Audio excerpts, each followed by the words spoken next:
Next curve. Hey everyone, welcome to Next Curve's reThink podcast. I'm Leonard Lee, executive analyst at Next Curve, and in this episode I have a very, very special guest, Mischa Dohler of Ericsson. He is the VP of Emerging Technologies, joining me on this special episode, and we're going to talk about what's going to be hot in emerging tech in 2025. Mischa, welcome. How are you doing, my friend? Oh, thanks, buddy. And, just so everybody knows, we have not scripted anything. This is going to be improv, like real semi-prof musicians. Yeah, I'm really looking forward to it. All good. All good. I'm sitting about probably 500 miles north of you here in Silicon Valley. And, good to be on your show. Oh, absolutely. You're long overdue. We talked about doing this like 3 years ago, right?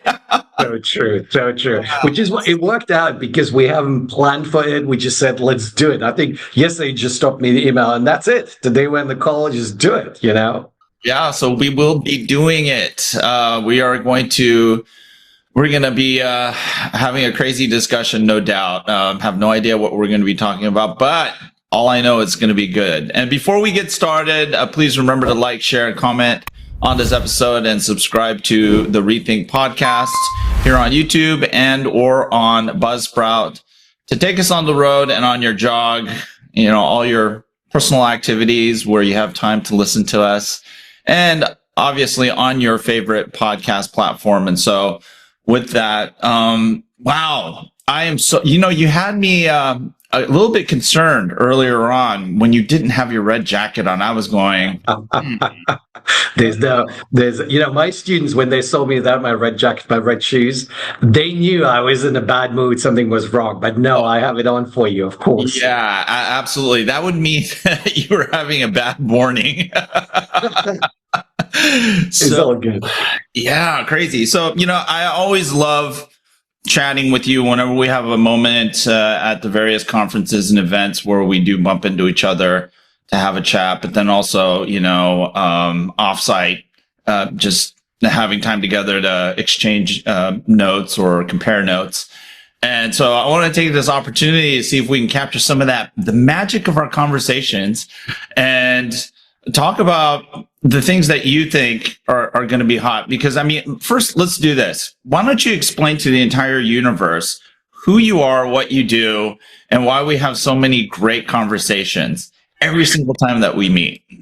So the reason we have great conversations is you just have to look at the background of Leonard because it's full of musical instruments. So I think we both want to become musicians, and it somehow didn't work out on the way. But I'm glad it didn't because I can keep it as a hobby. So originally I wanted to become a concert pianist. Actually, ended up in tech, and the rest kind of history. But still, have been composing. Published a few albums on Spotify. I did a big gig in LA in 2017 in front of 4,000 people when we launched with my record label my fifth album. That was my biggest thing on stage. I need to compose my sixth one. And back then I said I should do it with AI.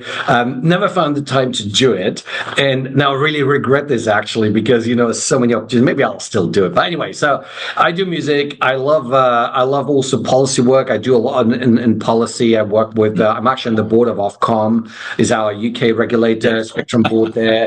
I'm on the FCC TAC as well, Technical Advisory Committee of one of them, subcommittee there.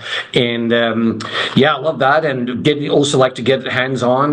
We're involved here with the engineering and the executive teams on all things, how to integrate our 5G gear into all the sexy things which Silicon Valley is cooking. And that's really exciting, I have to say, because I see things which you will get as a consumer in 2-3 years' time. So that's an show what I'm doing. Yeah, and it's fascinating to get your foresight into a lot of this because it is the next thing, right, that you are focusing on at Ericsson from quite frankly a commercialization perspective, right? It's not so far out that it's part of, let's say, like 6G research, but the way that, at least the way that our conversations always turn out, it's like, okay, look, we have this emerging technology, we have this technology trend.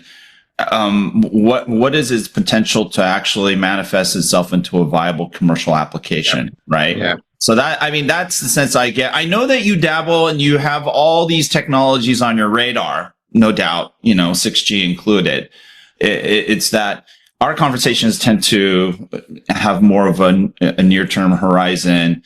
And that's why I always like getting your takes because, obviously, as you mentioned, you're working on things that, most people don't know about. But you have that sense of where things are going. So what are those things that are really exciting you in this year? I think, this year is going to be a pivotal year for a lot of things, even based on my research and what I'm seeing. And as you know, I cover a lot of stuff.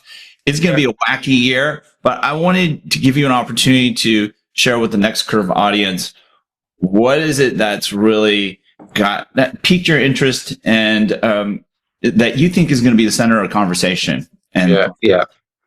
They're kind of the usual strongholds. I'll bring you to that in a moment. But I'm gonna take you on a little side road because you asked me what am I passionate about, and the thing I'm very passionate about is all the things I do in health.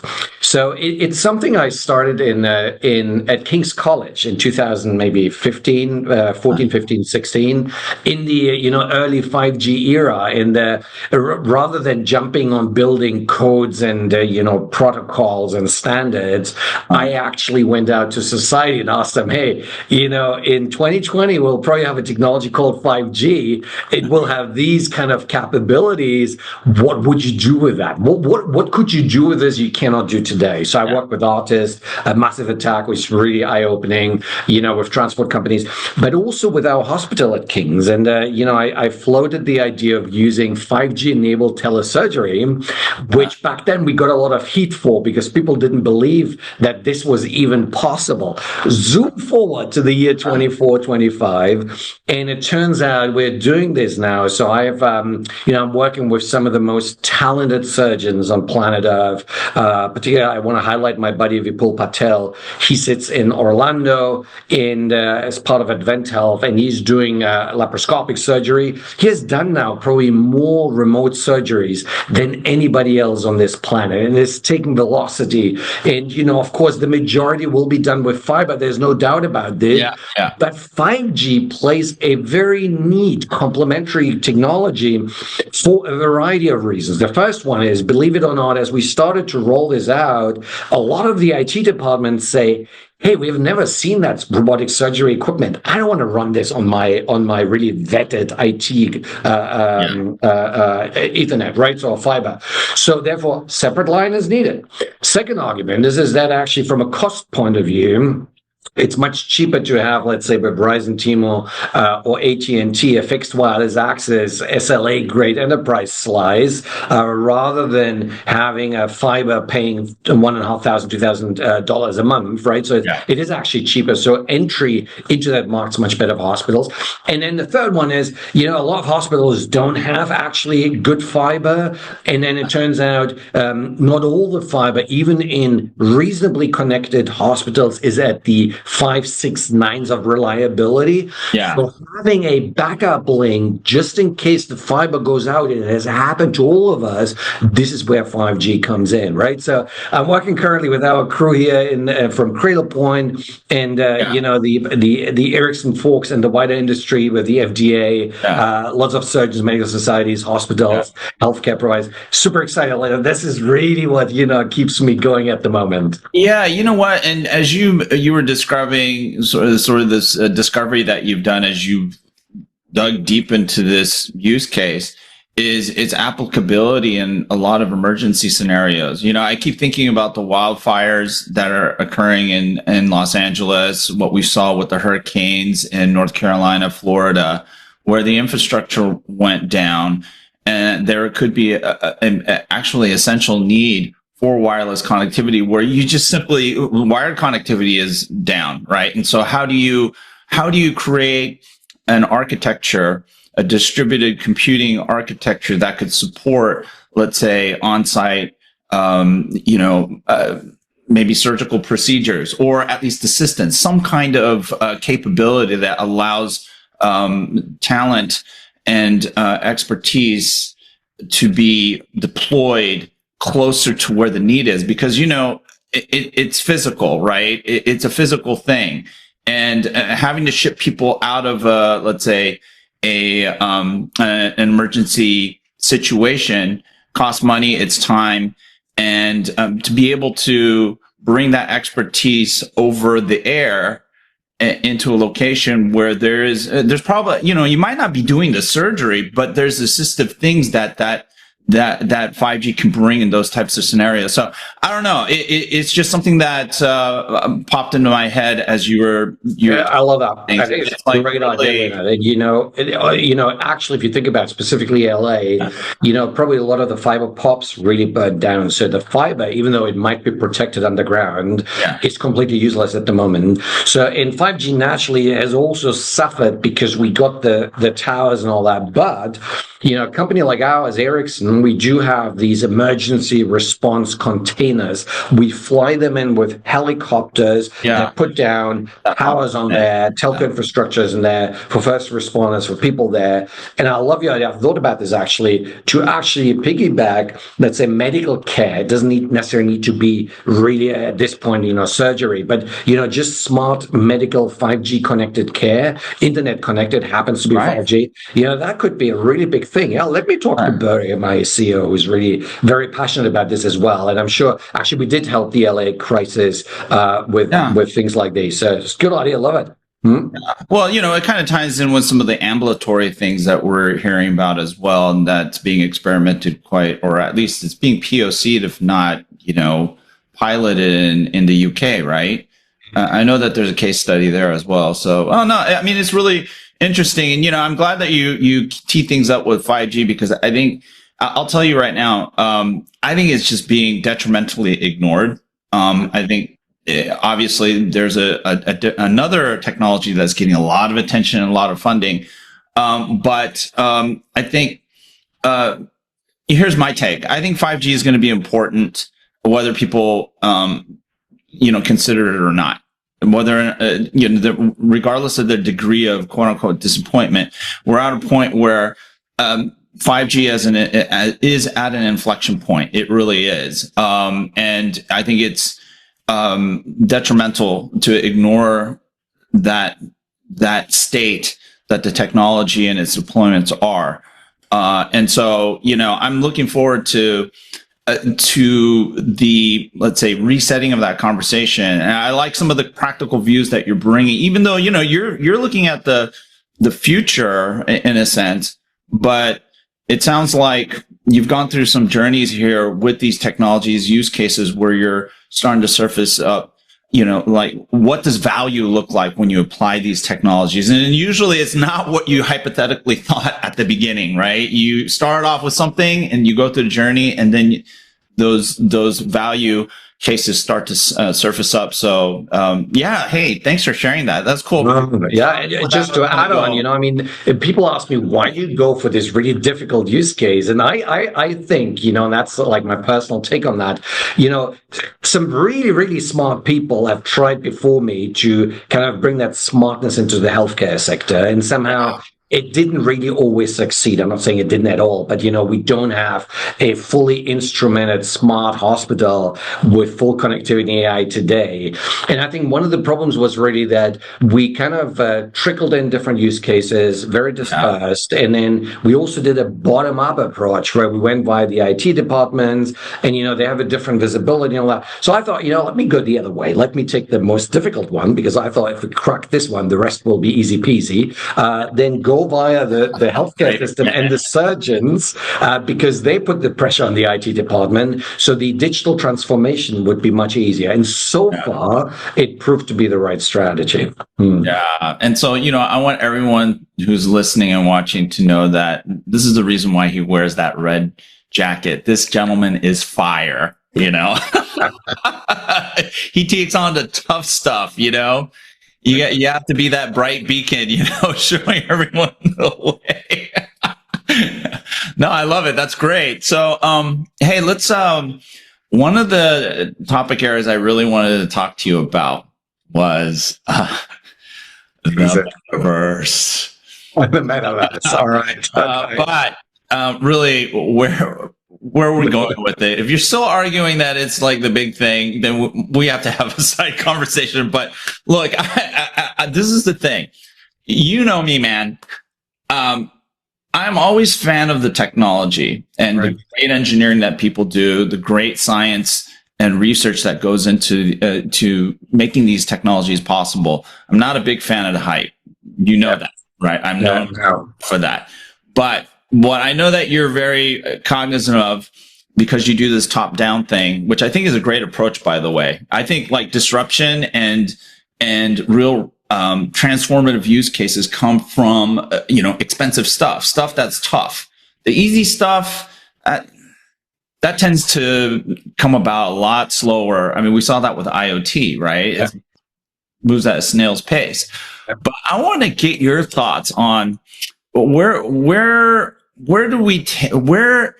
did the metaverse hype take things, and where are we landing? What's some of that residual stuff that the audience can start to think about that it can exhibit value? Because I know you haven't given up on it.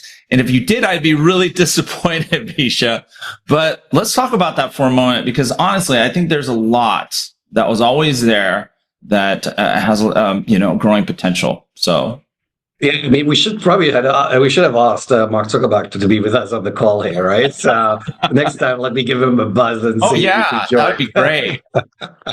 That'd be great.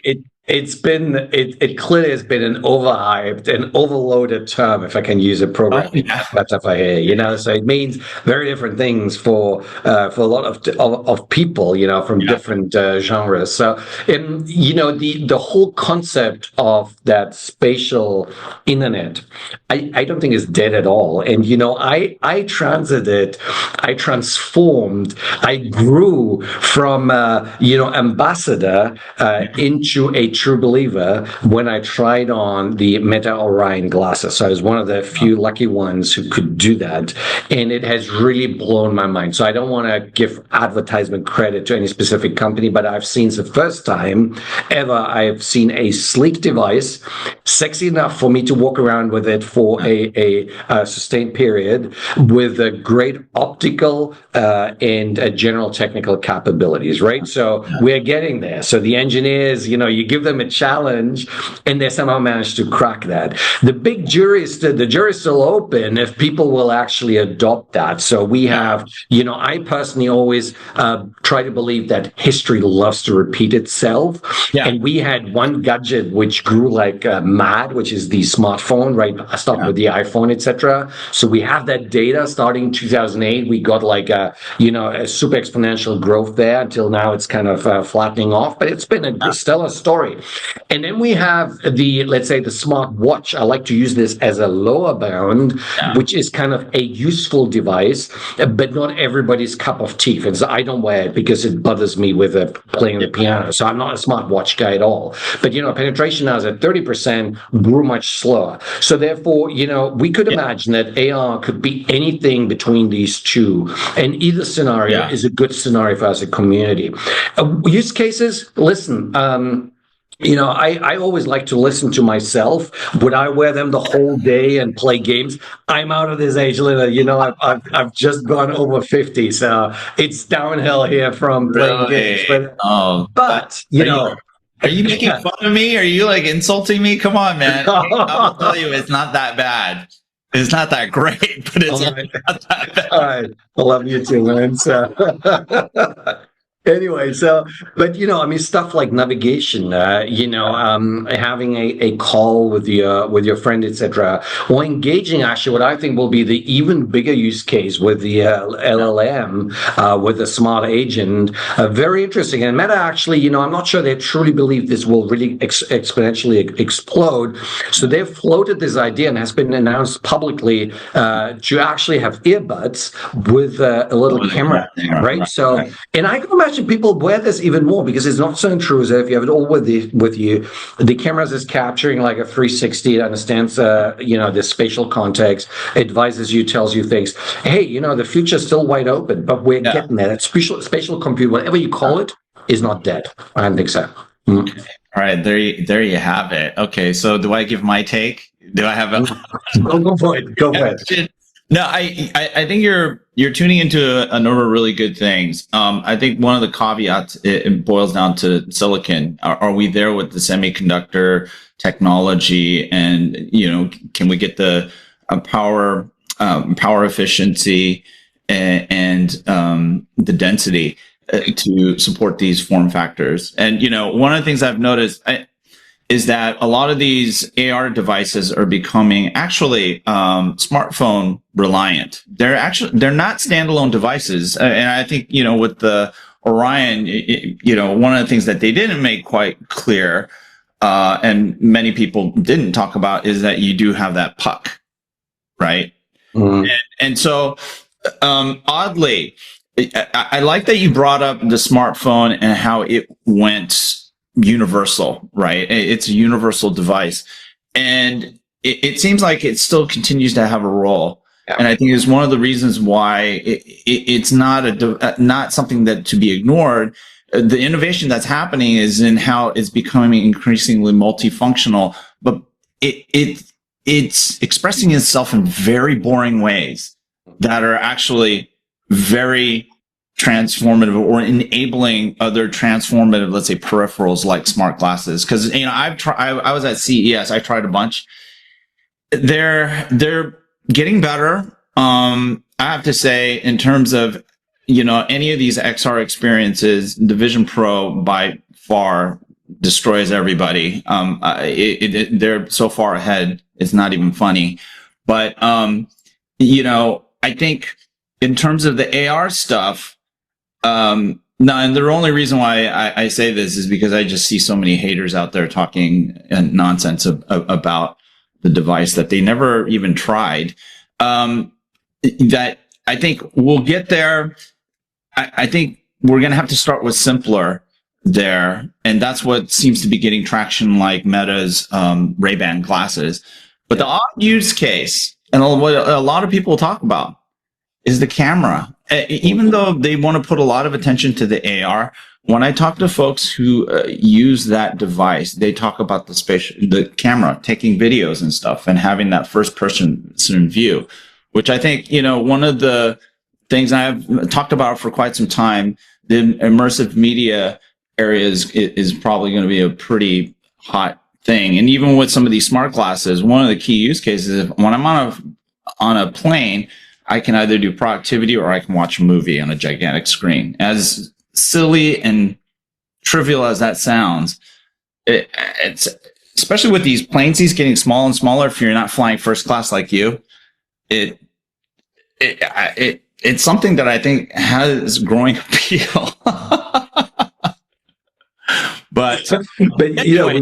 I'm with you on this, actually, and we will probably see, as we have seen, because with a smartwatch, right? So the power users. So, and that's what we are interested in from an Ericsson point of view.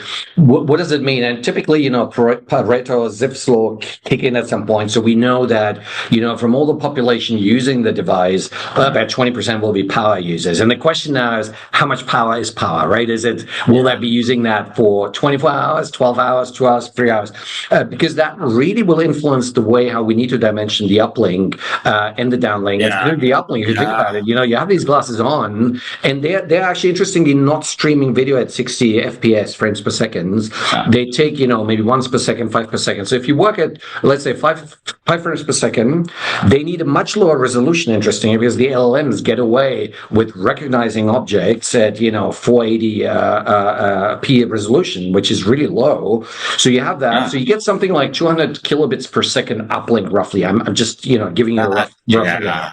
but still, you have 20% of population's power users, doing this for, let's say, 4 hours. Verizon, T-Mobile, and AT&T need to start seriously considering upgrades to get, we need more stuff, we need more upgrades and all that. So for us as an industry, I think it's an exciting time, but we still have uncertainty on, how many users will really pick this up. Yeah. And then how quickly, I think also the architecture will evolve, and then to your point, how does data flow? But you're making a really interesting point about the AI vision or what folks call computer vision. That's different from human vision, right? And you're making a great point. It doesn't have to be that 8K, what I'm saying, experience for an AI application, right? Much lower res, and that's a really important. Actually, it's an important point that you're making there. And you can test it out yourself. Just take an image, downsize it to whatever resolution. Just try different ones and throw it into an LM and ask it, what do you see? And you'll be surprised. They're pretty good at this. So therefore, just getting contextual insights about your spatial environment with a fairly low frame rate and low resolution is okay. Different thing is if you have an influencer, I don't know, it was like you. Actually giving 8K or 4K videos. But even then, if you listen to NVIDIA's announcement at CES, they announced that super resolution, LLS, I think it's called, or LSA, I can't remember.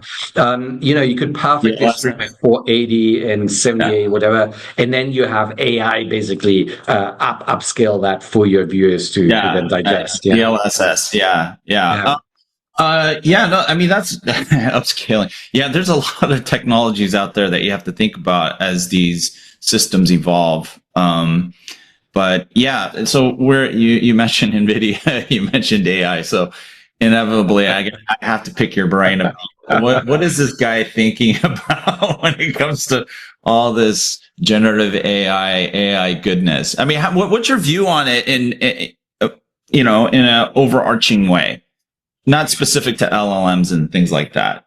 I mean, specifically NVIDIA and Jensen, I mean, the guy is just getting every wave right. I mean, look at CS. He basically, when, everybody now is thinking enterprise, he announced a consumer product. I tried to buy it. It was sold out in 2 milliseconds, and it's basically a super powerful, a computer you can have at home. The only downside is the memory is actually not good enough to run, let's say, the larger models like the DeepSeek or any of the other stuff, but they will probably address that over time. So he goes from wave to wave, and I wouldn't be surprised if the GTC will announce, another big enterprise thing, which will blow everybody out of their mind, because currently, as you know, other players like AWS and Google have kind of announced their chip fabric. So, he's somehow always ahead of this, and I'm not surprised, because the way how they work is, I think, very market driven. They're no 5-year PowerPoint planning exercises, so they're much more nimble to address the market. So I don't work for NVIDIA, but I could imagine inside it's a little bit more chaotic than other companies. But they get stuff done, and I'm impressed. And I think they knew already that the training market at some point will go down. It's not only because the cost per token goes down for inference and for training, but also we get much more nimble with the training. We have good foundational models now. There's a lot just fine tuning, but also new models are being announced which do not require the tokenized approach. So, MIT, Stanford, and Meta have announced non-token based models. So the jury's still out which way this sentient AI really will go. And he knows, though, that inference will always require compute no matter what. And, he will be a winner, yes or yes. So either it's enterprises needing a lot of compute for inference and training, or it will be people doing a lot of inference. No matter what, we need probably GPUs or what type of fabric to really grow. So here you go. Yeah. No. Okay. All right. Wow. Yeah. That's, there's no doubt. I mean, the guy, and I mean Jensen, and his jacket, You guys have something in common. That's like pretty. Do it took like, I don't know, half an hour to realize. Was it you first or him? I was first, no doubt. I've been wearing not this jacket, but I've been going like this for 20 years. So so he copied you. Basically. He did, yeah. Control C, Control V, straight up, yeah. Yeah. Well, it was weird. I was on an analyst call and I was talking. I pitched a question to him, and he noticed my Mac, and I told him, "Look, I'll give you my Mac if you give me one of your jackets." And so, I'm still waiting for the jacket. So, hey, NVIDIA AR team, the the offer is still out there. They're waiting for your Mac, my friend. Just post them your Mac. You will get it, I'm sure. Well, it looks like he has a new wardrobe based on what he was wearing on yes. Yeah. That's already not my thing. So now he's really rock star with well, I'm not maybe in 10 years time I will change my outfit. But for the time being it's Yeah. I mean, what's your take? I mean, NVIDIA and, competition is heating up. New chips are being announced. And, I don't know. Every time they announce something, it feels like nobody can catch up with them. And then somebody catches up, goes slightly above, and then they do a new announcement. Yeah. I mean, what's your view? You're really in the midst of that. Oh, yeah. No, I mean, I think you mentioned DeepSeek. One way or another, they're going to impact the economics of everything. And that'll be profound, especially if what they're claiming in terms of the training cost, irregardless of all the minutia that people are trying to, get into in determining how they achieved and if they achieved what they did. Bottom line is there's cost, but then there's price. And if the pricing that they put out on the market just changes the economics of everything, then I think that's what we have to really look at. Now, I think it's a great opportunity for the folks who want to use, generative AI functions and features and capabilities and embed them into their applications. Those are going to be the beneficiaries. But I think the thing is I think folks still need to be cognizant of the limitation of the technology. It's still very limited, even though we see these benchmarks that show, they're really great. You have to continually consider them with the bigger picture of, okay, what are you using this for? And does it align with what the technology does, right? And there is definitely a value that is going to be extracted out of this. And I think that's the opportunity you start to look at, because once the economics change, the ROI at the application level becomes very different, right? Because a lot of the POCs that we hear in enterprise is like, look, here's some benefit, but it's friggin' too expensive, right? Yeah. Changes, then we'll see adoption, but it's going to have down that upstream. What I mean, towards silicon, it's going to impact there. So it could very well be, it could really, very well be the event that changes everything and will force all of us to think in a different way about this stuff. Yeah. It's, and I think it's maybe a good time, I talk about this big AI and Gen AI, and I always, I always talk about the AAA being a real game changer for telecoms. AAA standing, for the AAA battery to eject new energy, and the first A stands for AI, the second for API, and the third one for AR. So I haven't changed my pitch on this one. I still believe AAA is the way to go for our telco industry. We talked about AR. Well, we haven't talked about API yet, but I strongly believe that we have really managed, Ericsson specifically, with the massive investment into Varnish, even though we had to underwrite quite a bit of this now, but at least people started to believe. So the whole industry now thinks platform for the first time, truly for the first time. So I'm a big believer there. AI, really interesting. I think I would like to highlight maybe the work of two people I really admire. One is my buddy, Demis Hassabis, who's from Google DeepMind. He very quietly, rather than being out there, and telling everybody how great they are in terms of AGI for consumers, they're actually doing real things for society, right? So Yeah. he just published the other day an article saying their AlphaFold has done the research work of 10,000 PhDs over 3 to 5 years' time. They've discovered new materials, which would have taken us another 500 years to come up with, and they've just done it like this with GPU. It's incredible. That goes into medicine, real game changers, and that brings me to another person I really adore, Stanford professor Eric Brimselson, who is an economist who joined Stanford maybe 4 or 5 years ago. I think he will get, Demis got a Nobel Prize in, I think it was physics right in the end of the day. I think, Eric will get it in economics, I believe. So he worked a lot on new economic models in the AI age. And he's arguing very hard is like, if we continue on that rather dystopian path of building AI, which is trying to do what we do, we are just undermining the middle class. And then the entire economic model of modern society will collapse because the value of money has no sense anymore, right? So, and he argues we should rather focus AI to do stuff we cannot do. He draws always these 3 areas, A, B, C. What humans can do, B, a little thing what we try AI to replicate, and then C, which is basically the largest blank canvas, where really we should focus AI on and AGI to do things we cannot do, we would never be able to do, even with a million years of evolution. So, and that is something I would like us to focus more on, and less of Sam Altman's and DeepSeek and all that, if it makes sense. No, I really agree with you, but that's a tough study. That's a very, and I think it's going to take folks like you and hopefully me and others to support that narrative, which I think can suffer from distraction quite significantly. And that's one of the reasons why I try to ground the conversation around AI as much as possible. Because if we don't, then we get focused on things that are not necessarily substantial, and maybe even on the realm of delusional.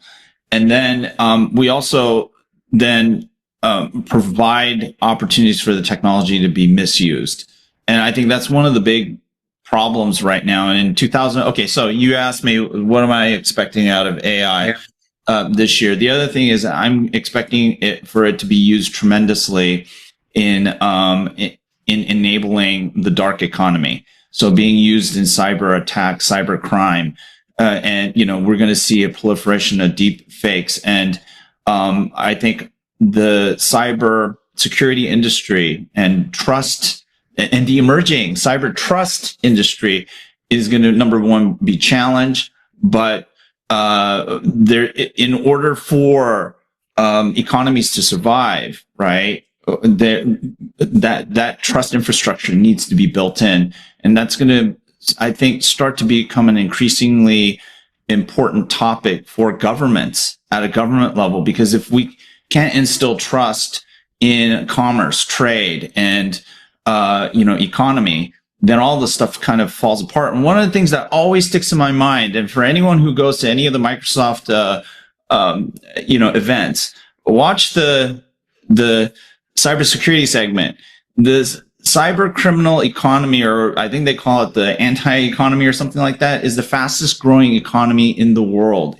Crazy. CAGR is much higher than the US, China, India, any of these mega economies. Wow. Much bigger, and it's third. It went from 8 trillion. I don't know how they calculate this, but let's for the sake of discussion, espouse for a moment these numbers. 8 trillion to 9.2 trillion. You do the math. That's double-digit growth.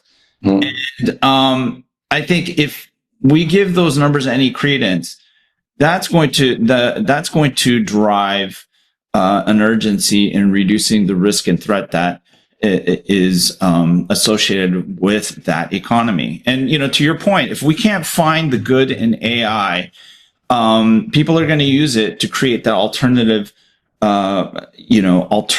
economy, so that they can feed themselves. Yeah, I know, it's a great point. Great. I didn't know these stats. This is really scary, and I was just thinking, our telco industry could really play a strong role here because we are an industry who actually knows where things happen. So if somebody was to, let's say, do a deep fake of you with your voice and your etc., and try to get into your bank account or convince your wife to do certain things, right? So we would know where this has happened, whether this is plausible. And in fact, one of the Vonage, we acquired this API company called Vonage. One of the APIs is offering this today.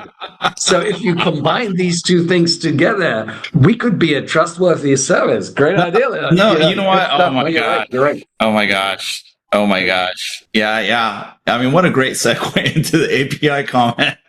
You know what? No. I think this is absolutely an important thing because, I wrote a piece on the network APIs and what's happening with Aduna, what its role is. Mm-hmm. And your point is actually, and it's weird. I almost 7 years ago, did a study actually for Ofcom that you're a chair of. That every decade they do the technology futures study, right? Well, we won that work to help Ofcom's research team figure out, okay, what, in the 5 to 10 year horizon from now, what are the technologies and trends that we need to look for? One of the 3 trends that we talked about was the emergence of the trust infrastructure, right? And so if you think about what the Vonage fraud prevention solution set, which is enabled by network APIs, right? There's also comms APIs there as well, but that actually dovetails nicely into this idea. But the Aduna exchange, I call it an exchange, it provides that, sort of that global footprint and framework for that trust to happen. And one of the things I cited in my piece was that one of the important things about Aduna is going to go through the hard work of defining and scaling out trust. Because, when people think about APIs, they just think, from a technical perspective, I connect this to this, and then, we can somehow get, friggin' 5G connectivity through these APIs or some weird thing, right? But that's not even the half of it. The real reason why you guys have Aduna and you're working with operators to do this is literally, well, whether or not you guys know it or not, is to create a trust framework so that these APIs can be used globally in a trusted way. But then it's interesting that one of those functions, the first use case is a trust use case, a trust application. Yeah. Anyway, I'm going to stop ranting. You're my no. Yeah, I mean, you're spot on. I mean, I'm listening with fascination. I mean, you're absolutely right. And with what better industry or what better player to leverage on that trust card than us, right? Because we do have trusted relationships with all the operators around the world, and so therefore there is a big narrative there, and then developers will start trusting that as well. I think that's what Aduna will do is, really make sure all these APIs work 24/7 with an SLA of, 99.59s, whatever, what's the requirement of the industry. So whoever builds application on top, they can really build a proper business case on top, and then make whatever needs to be made. So yeah, you're absolutely right. That trust element never struck me so clearly until you mentioned that. Good point. Yeah. Yeah. I mean, I think without it, none of this happens. And I don't mean just trust in terms of the reliability or trust of the system, but trust in, do you know who is consuming the service via the APIs? And actually, so if you read the piece, obviously you didn't read my piece. I'll send it to you later. I will read it. Of course, I always read your piece when I see them. Yeah. Yeah. It's not just that. There's a regulatory bit. When we look at the geopolitical landscape and where things are going, where things are becoming more divided and bifurcated, interests are becoming more isolated and alienating, that brokering of trust and, reduction of the friction of being able to trust people. Yeah. That is the main function. If you don't have that, doing that, individually, right, is a tremendous cost. So you kill the entire opportunity that you're looking for. Yeah. But if you can make that, like you mentioned, fabric, a trust fabric, right, for this bigger picture, it's that grease that makes the wheel turn, right? That flywheel everyone talks about, and so that's where I so if you read my piece, that's why I thought this is an essential thing, and it was an interesting evolution of what you guys are doing with GMP, which I wrote about a long time ago, as well as the rationale around buying advantage. Surprisingly was more thoughtful than I thought. It's just that, maybe, as you mentioned, I don't comment on price.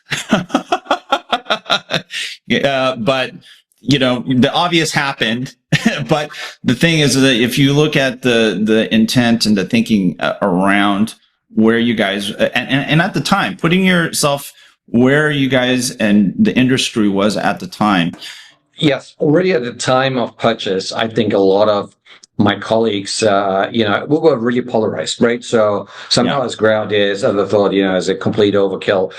I was one of the folks who had a deep admiration for Bertie actually to do that, simply because, I built companies and I know that sometimes you really need to do a bold move to get things moving. And it's very, very expensive to change the demand side of an industry, whether that's consumer or B2B. When you put $6 billion on the table, the industry will listen. And, it's the price we paid for changing the industry. It's not necessarily the price we paid for getting money back through the APIs, right? So that platform transformation, which we as a telecom industry have talked about since 4G, has now finally happened because of this move. So I thought super bold. I would have done it again and again. Maybe I would have negotiated a little bit more on the price, and I'm sure the leadership team has done that.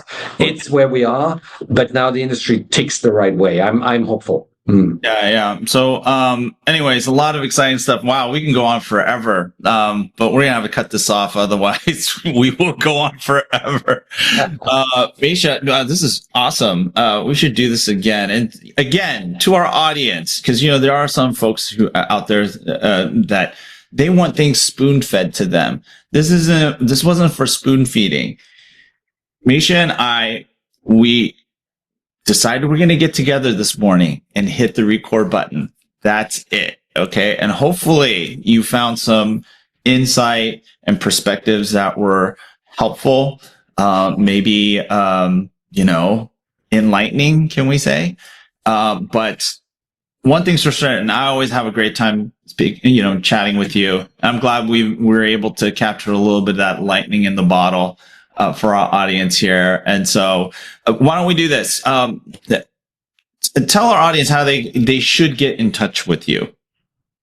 All right. So, the easiest thing would be probably just to drop you a message and then you contact me. Now I got it back to you. Just connect on LinkedIn, drop me an email. My email is simple as mischa.dohler@ericsson.com.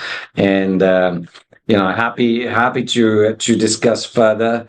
And, if you have any interesting thought, it would be good to get on a call with Leonard, actually, the three of us, the four of us, whatever, the five of us, to kind of have a intellectual firepower bust on whatever we want to talk about. So it's always great to talk to you, Leonard. I just love it. I remember in London, it was a rainy London day, I think last year, where we just early morning birds, nobody there, just you and me crunching one hardcore topic after another. It's just so analog, right? I think I called it an analog morning. It's just beautiful. So that's Leonard and me. So fantastic. Thanks for having me on the show, buddy. And hopefully, we can repeat that one another day. Oh yeah, of course. Hopefully it won't take 3 years.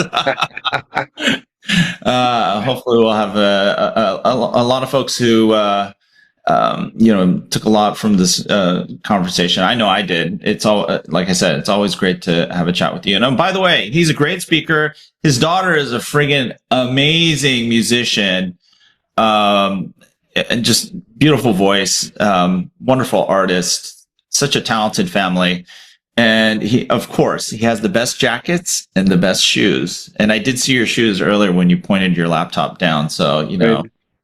yes, you delivered on the fashion front. So with that, thanks everyone for tuning in. Please subscribe to our podcast, which will be featured on the Next Curve YouTube channel. Check out the audio version on Buzzsprout or find us on your favorite podcast platform. Also, subscribe to the Next Curve research portal at www.next-curve.com for the tech and industry insights that matter. And with that, adios. We'll see you. Thank you so much, Mischa. Fantastic. Adios. Hasta la próxima. Thank you, my friend. Cheers. Bye.